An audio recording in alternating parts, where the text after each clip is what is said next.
All right. Second attempt to make this because I'm an idiot. Um, right. So P1 Loomithar, there is the pylon soaks. So in this hypothetical raid plan, this would be when there are 4 soaks active at once, but you would go to your soak positions even if the pylon doesn't specifically spawn there. Like you pre-position, then maybe the pylon comes out. If it doesn't, then you can kind of chill. But the idea is that we are going to be assigning people in pairs. The pair will be typically a melee and a ranged, but basically the first person assigned in the list of names would be the first person to soak.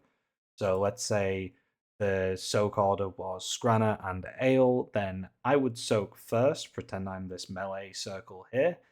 And then as soon as the webs become targetable, Ale would step in and take the soak, whilst all the melee get to go and unga bunga on the web, and the ranged can hit the webs from their soak positions. This just gives us higher uptime on the webs, make sure this mechanic isn't a problem, and your tanks are doing your frontal stuff. Healers are healing, very cool. Um, TLDR of that, melee gets prio, soon as the web is targetable, range take the soak. Nice and easy. Um, do, do, do. There are going to be groups assigned. There's going to be backups assigned. Web spawns at 16 seconds into the fight, and the web spawns are roughly every 40 to 45 seconds after that. So do with that information what you will. It might line up with your cooldowns. It might not. But the big thing is use defensives for every pylon soak that you do, because people are also getting the infusion tethers at the same time, which demands a lot of spot healing from the healers. If you get an infusion tether, also use a defensive.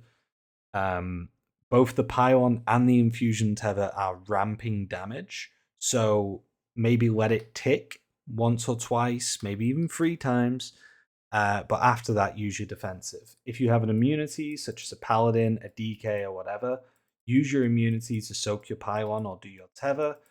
And even if you're not soaking the entire, like, you don't have to solo soak with your immunity, but if you do half of the soak with your immunity, you have taken so much pressure and resources off the healers, which is brilliant.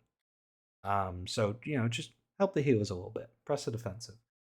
Going into P2, we're basically going to start P2. We're going to keep the boss around middle until the first frontal, and then we're going to slowly walk the boss out based on the puddles underneath the boss, alternating the frontals here, preserving space in the room. I did have the cooldown assignments, but basically for the first 4 frontals, there's going to be a darkness for 1 and 2. There's going to be a warrior shout for 3 and 4. Evokers can press Zephyr if they want. It only affects 5 people. It is what it is. Mages can press Mass Barrier if they want. Again, only affects 5 people. Is what it is. But do what you can. Press your defensives when you can. These frontals come out frequently, so you will run out of stuff. But for the first 4, we have like raid cooldowns assigned, and obviously our healers are healing. Then after that, it really is on you to stay alive. Health pots, health stones, defensives, all of that good stuff. Hopefully, we've just burned the boss fast enough at this point. This phase starts at 50% health, so do your best. We've assigned cooldowns, health pot, health stones. Yeah, I think that's everything. I think I'm good. I'm going to bed.